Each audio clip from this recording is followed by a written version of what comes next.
Bank Indonesia melaporkan utang luar negeri Indonesia pada Oktober 2022 kembali menurun menjadi 390,2 miliar dolar AS pada Oktober 2022 dari September 2022 yang sebesar 395,2 miliar dolar AS.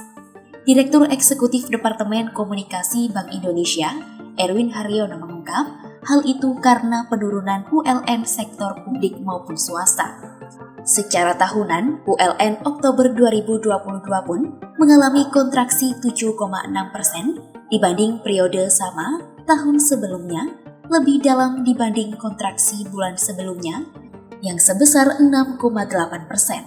Sejak Maret 2022, posisi dan pertumbuhan ULN pemerintah konsisten menurun. Oktober 2022, ULN pemerintah tercatat 179,7 miliar dolar AS, lebih rendah dibandingkan bulan sebelumnya 182,3 miliar dolar AS.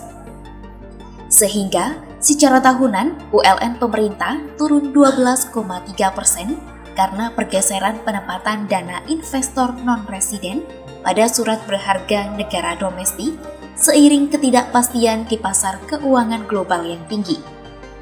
Posisi pinjaman juga menurun seiring pelunasan yang lebih tinggi dibandingkan dengan penarikan pinjaman untuk mendukung pembiayaan program dan proyek prioritas. Erwin menjelaskan, penarikan ULN pada Oktober 2022 tetap diarahkan pada pembiayaan sektor produktif dan diupayakan mengakselerasi program pemulihan ekonomi nasional. Sementara itu, pemerintah tetap berkomitmen menjaga kredibilitas dengan memenuhi kewajiban pembayaran pokok dan bunga utang secara tepat waktu, serta mengelola ULN secara hati-hati, kredibel, dan akuntabel. Posisi ULN pemerintah relatif aman dan terkendali, mengingat hampir seluruhnya merupakan ULN jangka panjang dengan pangsa 99,9% dari total ULN pemerintah.